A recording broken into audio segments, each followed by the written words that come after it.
Alors, dans ce cas, vous pourrez poser d'autres questions à la table ronde. Je vais passer la parole à Ariane Adeline, qui est à la fois libraire, spécialiste des manuscrits anciens et archiviste paléographe,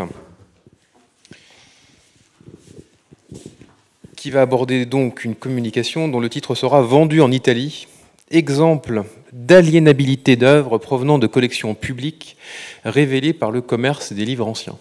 Donc je me présente, Ariane Adeline, je suis libraire, effectivement spécialisée plutôt dans les manuscrits et les documents anciens, mais je pratique également parfois je m'occupe aussi de livres annotés et d'archives en général, et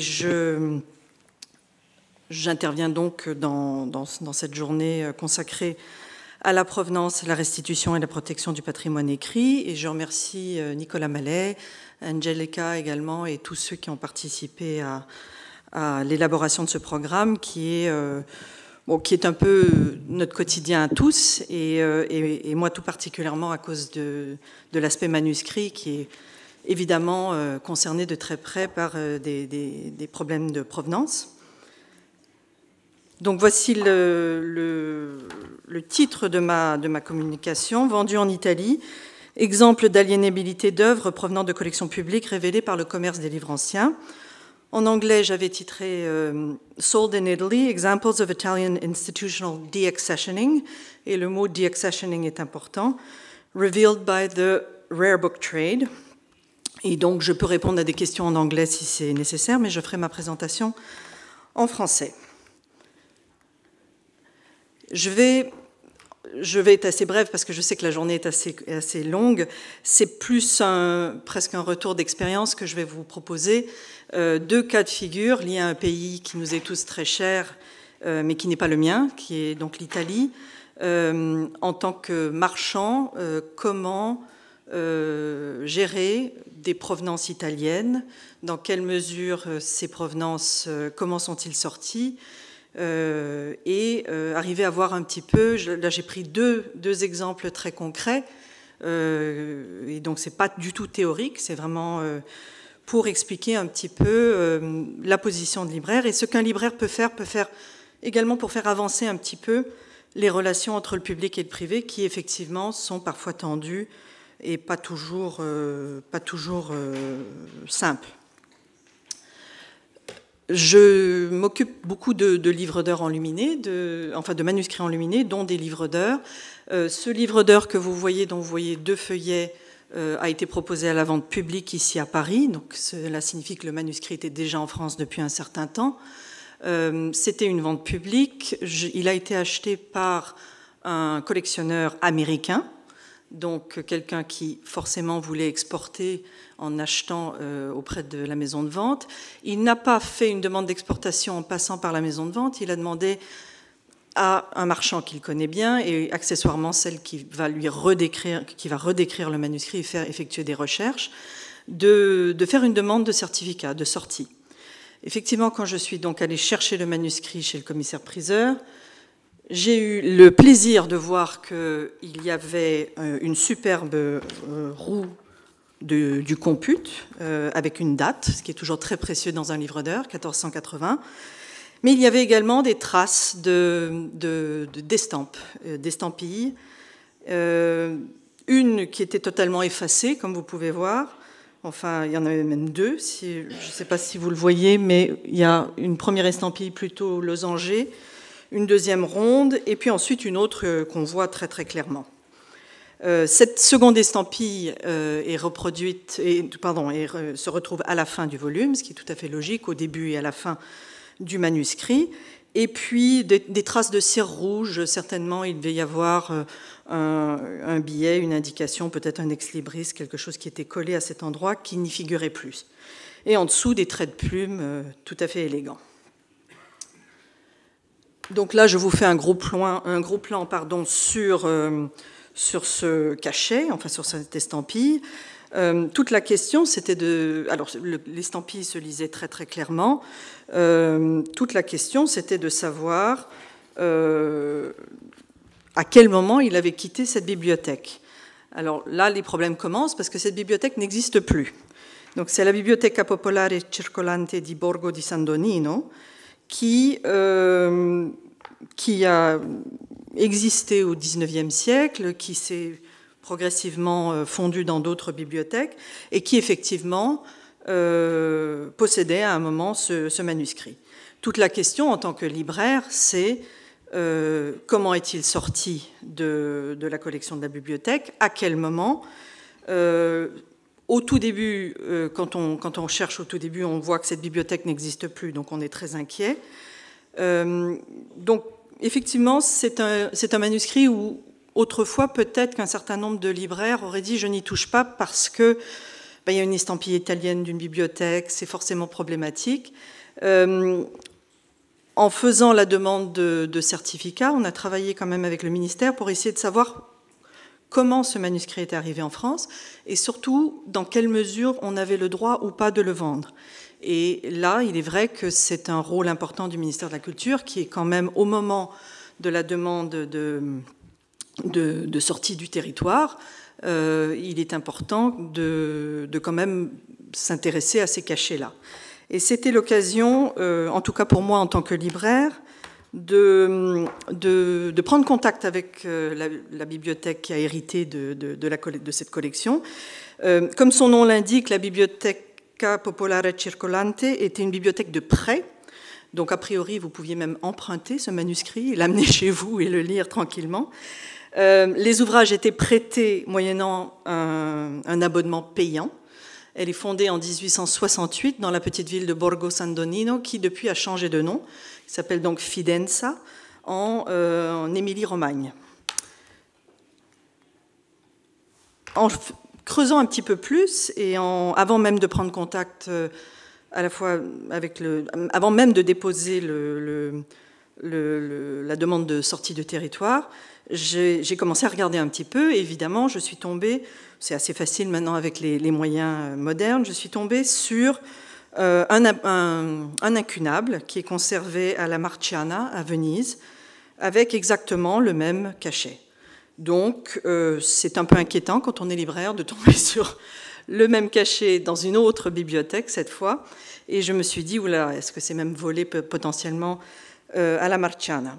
Et avec cette mention des Capucins de Borgo San Donnino.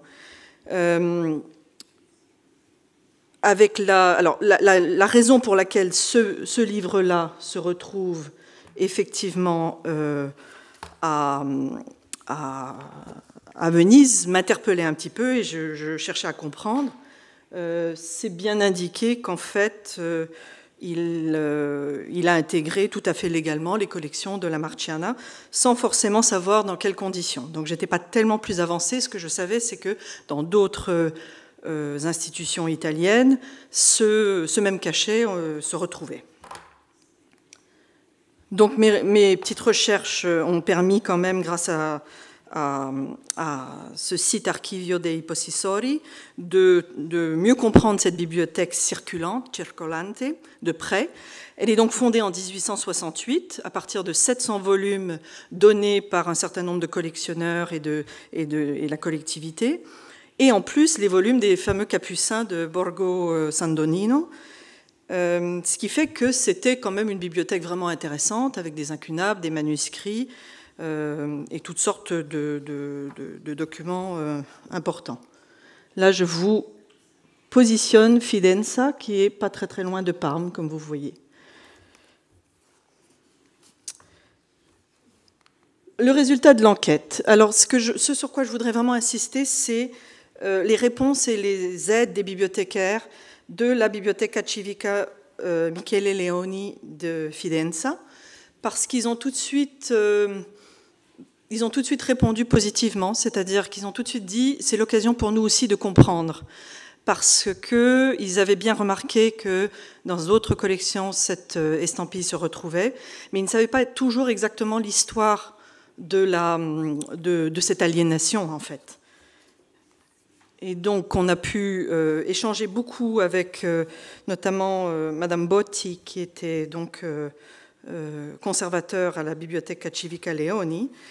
Et le plus intéressant, c'est le résultat en fait de cette enquête, qui n'a pas pris tant de temps que ça finalement. Hein. Je pense que ça a intéressé aussi beaucoup les bibliothécaires de comprendre un peu l'histoire de cette aliénation et dans quel contexte ça s'était passé. Donc la Biblioteca est fondée en 1868 et entre 1870 et 91, les résultats de nos recherches ont pu montrer que les ouvrages les plus précieux et les plus anciens appartenant au père Capucin, donc achetés en 1868, il n'y a pas si longtemps, hein, ils ne les ont pas gardés très longtemps, ont été conservés à la Biblioteca Popolare Circolante. La vente est organisée par le conseil municipal de la ville, qui à l'époque s'appelait encore Borgo di San Donino, et le produit de la vente a servi à acheter des livres plus utiles dans un contexte du Risorgimento où l'idée que les bibliothèques soient pleines de manuscrits et de livres patrimoniaux n'était pas forcément, ne collait pas forcément avec le dogme de l'époque. Et la bibliothécaire a conclu à, et elle m'a autorisé de rapporter ses propos, à une aliénation irréfléchie, mais légitime à l'époque. Donc, d'une certaine façon, on se retrouve dans une situation où, bon, c'est vrai que vu aujourd'hui, ça paraît irréfléchi, mais à l'époque, il faut se replacer dans ce contexte. On est en 1868, 70, 90. Le plus intéressant dans cette enquête, c'est que ce qui m'a frappé, c'est que les conservateurs l'ignoraient. Donc c'est ça qui était vraiment intéressant, c'est de voir aussi que ce savoir se perd, c'est-à-dire qu'au fur et à mesure, c'est pas forcément toujours les archives peuvent ne pas. Ça a été très compliqué pour elle d'aller retrouver les documents, ce qu'elle a fait. La présence à la Marciana, par exemple, à l'époque, avait été expliquée comme étant des échanges entre bibliothèques, comme ont pu exister même ici en France. Et donc, on se situe quand même dans un climat d'anticléricalisme et donc du Risorgimento, d'une culture un peu élitiste, et c'est vrai que ce manuscrit est tombé dans cette catégorie-là. Donc, comme quoi, derrière une estampille qui peut poser problème, le libraire peut travailler avec les conservateurs et quand même arriver à mieux comprendre l'histoire de ce document. Et c'est vrai qu'en matière de provenance, maintenant, on a une provenance beaucoup plus solidement établie, plus rassurante aussi pour le collectionneur, parce que c'est vrai que quand vous achetez un manuscrit avec une estampille et que ça n'est pas indiqué, vous paniquez un petit peu et vous vous dites que c'est une perte sèche, que c'est forcément volé, et on voit que pas forcément. Le deuxième cas de figure italien que je voudrais évoquer est aussi un peu clivant, mais j'ai l'impression que de toute façon aujourd'hui tout sera un peu clivant, mais c'est pas grave, il faut parler des choses. Il s'agit de papier public italien, enfin officiellement public, italien et Mario me le disait justement, plutôt propriété des États pontificaux, donc pas forcément de l'Italie, donc ça fait une différence. Je me rappellerai toujours que quand je visitais la Vatican avec quelqu'un me disait « mais vous êtes ici dans une bibliothèque privée ». Alors on regarde autour de soi, on se dit « la Vatican, une bibliothèque privée ». Il me dit « it's the Pope's library ». Donc il y a cet aspect peut-être différent par rapport à la Biblioteca Circolante, qui était quand même une bibliothèque publique gérée par une municipalité à l'époque. Et en anglais, Public Papers Turned Private.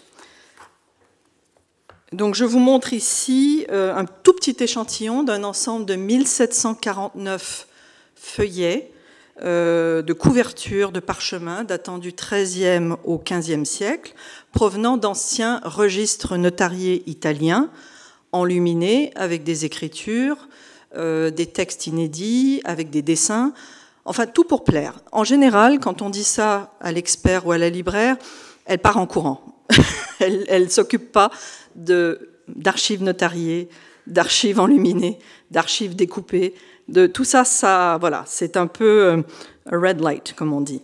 Mais, et attendez, j'ai raté, je vous montre, voilà des exemples de certains dessins, de certaines couvertures quand même avec des textes conséquents. Malheureusement, l'intérieur de ces registres a disparu ou peut-être pas, donc c'est là que ça sera assez intéressant. Et voilà, cette collection a été nommée la collection Albertini le dernier, au nom du dernier propriétaire connu, et après par descendance ici en France. Comme vous le voyez, c'est un ensemble vraiment exceptionnel qui sera dispersé par la maison de vente Mirabeau-Mercier. C'est très problématique parce que ça fait 3 ans qu'on piste ces feuillets et qu'on cherche à comprendre si vraiment on peut les vendre ou pas. Une des raisons pour laquelle alors c'est pas forcément une raison, parce qu'on sait que les bibliothèques peuvent être remplies de choses qui n'ont peut-être pas vocation d'y être, mais il y en a qui sont conservées déjà, qui ont été achetées dans les années 20, 30 et 40 à Stanford, à Cambridge, à la Fitzwilliam Museum, et dans des collections, vous en avez peut-être certainement même vu passer sur le marché ancien. Il s'en est vendu tout récemment à Dreux également, de manière très isolée et sporadique. Ce qui fait que c'est un ensemble qui a été dispersé. La question, c'était quand et où et dans quelles conditions, et s'il était, oui ou non, légal de les vendre, parce qu'il s'agissait quand même d'archives notariales. Donc, pour revenir à la collection Albertini, ce qui fait que, avec le commissaire-priseur, on a finalement accepté de les vendre, c'est qu'en fait, cette collection a fait l'objet d'une vente légale en 1853. Donc ça paraît un petit peu curieux. Au début, on se dit non, c'est pas possible. Une municipalité qui vend ses archives notariales du XIIIe siècle, même en 1853, quand même, on savait que. La réalité, c'est que oui, malheureusement, c'est vrai. Donc voilà, vous avez ici à Pérouse le palais des prieurs et la fameuse salle des notaires. Je vais revenir après là-dessus. Le catalogue de Stanford avec recensant les feuillets conservés là-bas, en Californie, et la fameuse pièce. Donc évidemment, en tant que libraire ou en tant qu'expert, en général, la première chose qu'on cherche, c'est comment est-ce que ça a été vendu légalement ou pas. Et c'est vrai que ça, c'est devenu une condition sine qua non de notre travail, c'est-à-dire d'arriver quand même à justifier dans quelles conditions ces archives ont circulé. Et quand on creuse, quand même, on trouve, pas toujours, mais on trouve. Et dans cet ouvrage, l'Archivio Storico del Comune di Perugia, il y a donc effectivement ce texte que peut-être que je vais peut-être pas vous le lire, vous le laissez le lire en italien. J'ai mis en gras l'indication que l'administration de la municipalité de Pérouse avait vendu en 1853 mediante un regolare atto di vendita.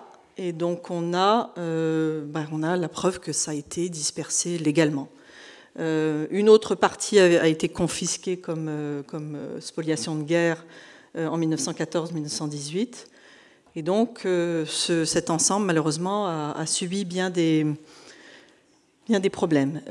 Qui sont derrière, à la suite de cette vente? Il y a un libraire qui s'appelait Joseph Spitzhofer, qui était un libraire allemand, qui tenait sa boutique Piazza di Spagna à Rome.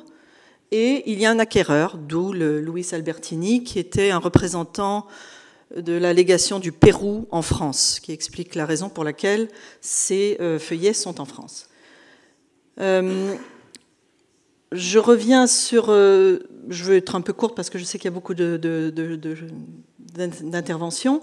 Ce travail de recherche et d'identification mené par des collègues héraldistes qui ont effectué un travail colossal sur cet ensemble, qui leur a été confié par les différents membres de la famille, et par des professionnels de la librairie et du monde des enchères, a permis de lever un doute sur des papiers a priori relevant du domaine public italien, enfin pontifical, si je puis dire. Mais bon, il est vrai que ça change peut-être un petit peu la donne, mais bon, quand même, ça reste des papiers notariés. Cette vente légale, excusez-moi, il y a une erreur, là, la vente est de 1853.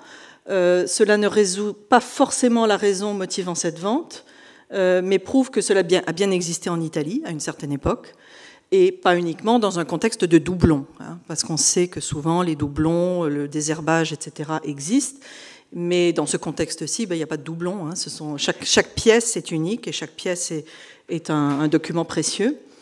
La présence dans plusieurs collections publiques et sur le marché du manuscrit et du livre ancien est depuis mieux expliquée grâce à ce travail de recherche, permettant des regroupements, une base de données qui pourra être alimentée dans la durée et permettant aussi peut-être un rassemblement de l'ensemble de cette collection à terme.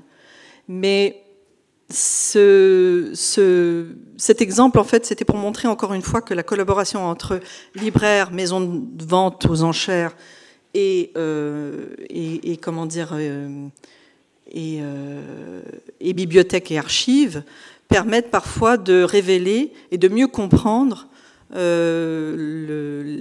l'origine, en fait, des dispersions. Et peut-être aussi de réparer, dans certains cas, cette dispersion. Et donc je voulais donner deux exemples un peu concrets, de dire n'ayez pas peur forcément des provenances. Au contraire, il faut chercher, regarder. Je sais que c'est pas toujours évident, mais ça permet aussi de tisser des liens avec ceux qui sont en place au sein des institutions, qui ne demandent qu'à échanger souvent avec les... Alors évidemment, c'est toujours risqué, parce que derrière une estampille, il peut se cacher un vol, mais de toute façon, il faut l'élucider, donc voilà. Je vous remercie.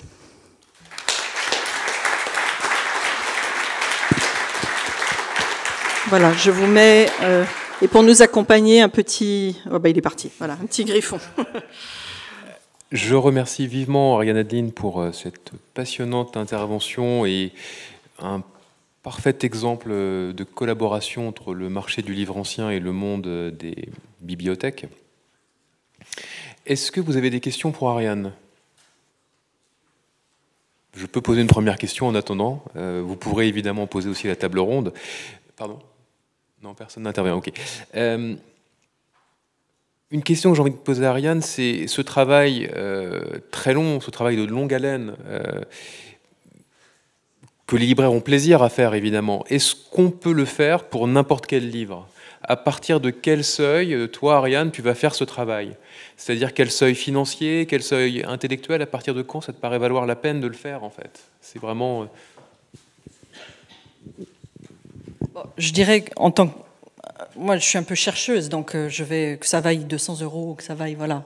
Mais je suis consciente que, effectivement, là, je suis dans les deux cas, j'étais mandatée soit par un collectionneur qui me demandait de redécrire ce livre d'heures et d'y travailler, ce que j'ai fait, et aussi sollicitée sur le plan administratif. Donc, je devais des comptes également au ministère de la Culture. Donc, à partir du moment où il y a exportation, on est obligé de le faire, hein, de toute façon. Dans le cas de la collection Albertini, c'est un petit peu différent. C'est une vente publique qui va être organisée certainement avec ce qu'on appelle une capacité de réunion pour permettre à l'ensemble de rester ensemble. Donc ça, c'est quelque chose d'intéressant. Effectivement, là, le défi était important parce que c'est quelque chose d'un point de... Je n'y aurais pas touché s'il n'y avait pas eu un acte de vente légal. Hein. C'est évident que c'est complexe, les archives. Hein. C'est un autre domaine, peut-être.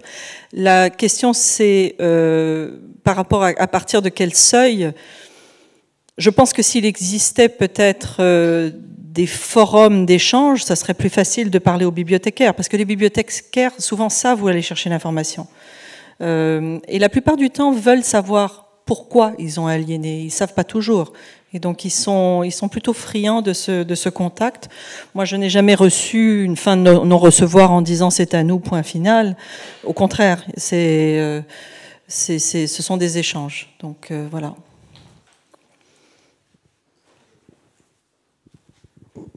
Merci Ariane, c'était très très intéressant. Pour la madame qui m'a posé la question des bibliothèques et des... s'il est possible de faire toutes les recherches, etc. À la fois, c'est absolument indispensable, je crois, aussi pour libérer les objets.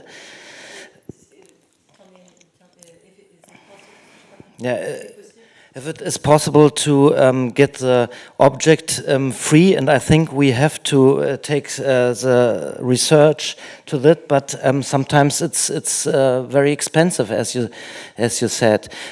J'ai une proposition, je vais essayer de le faire en français. C'est pour Madame là-bas. Ça serait très très très bien d'avoir un pool, disons une database ensemble où tous les résultats de ces recherches, des creusements, peuvent être publiés. Hein. Peut-être ça serait une forum pour l'ILAP de le faire parce que c'est le cas. Tous les livres comme avec des estampillés, oui, ils sont dans le marché, hein, et peut-être demain j'ai une autre copie, un autre livre avec la même estampille, et je me demande ce que je peux faire. Je recommence de faire tous, et ça coûtera un immense effort, et peut-être je ne peux pas payer pour cela. Mais s'il y avait une database, c'est quoi en français? Database, ça serait beaucoup plus facile pour tout le monde en seul de consulter et avoir des résultats. Ça paraît une très bonne idée. Effectivement, quand Ariane a employé la formule, là c'est un peu inquiétant, c'est ce qu'on se dit très souvent en tant que libraire, on voit une estampille, on se dit oulala, ça c'est inquiétant, et le problème c'est il faut que le libraire ait envie de faire le travail, sinon le livre va disparaître. Hein. Bon, avec les libraires de la Lila, les livres ne disparaissent pas, les gens travaillent dessus, mais quand même, voilà.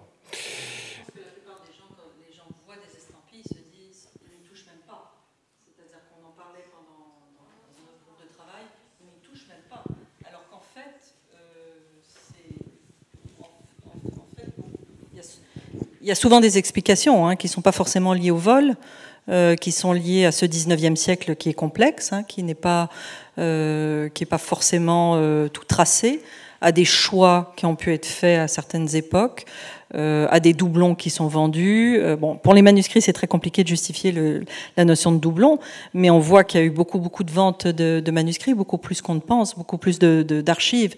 Et donc, effectivement, peut-être que s'il y a ce travail aussi... Je sais qu'en Allemagne, il y a un travail colossal qui a été fait sur les ventes de doublons à la Staatsbibliothek à Munich, par exemple, qui est énorme.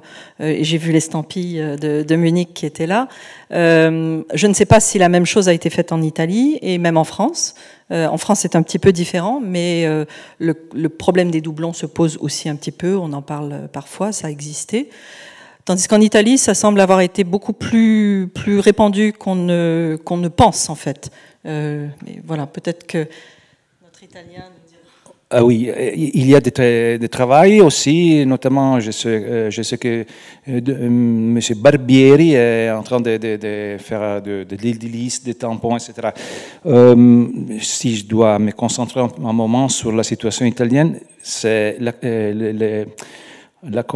chose compliquée est qu'en Italie, les lois changent très rapidement, et pendant les dernières 10 années, c'est difficile même de les suivre, parce que maintenant, ça fait 2 ans qu'ils ont en fait décidé que tous les biens ecclésiastiques et démaniales italiennes, on ne peut pas les mettre en commerce, même s'ils ont été vendus dans des ventes réguliers dans le 18e, 19e siècle. Alors, qu'est-ce qu'on peut faire quand on se retrouve comme libraire, je me demande, avec un fonds de livres qu'on a régulièrement acheté, je ne sais pas, dans les années 80, 90, etc. Et on se retrouve avec ces livres, avec un tampon, mais qui ont été achetés dans une vente régulière. Et tout d'un coup, on se retrouve avec de la marchandise qui doit être... on ne sait pas quoi faire. Donc, le problème de certains pays est que les lois changent. Et donc, oui. Et donc, moi, je m'arrête là parce que la situation italienne est tellement compliquée que je ne vais pas parler pour toute la journée. Bon, je m'arrête. Merci.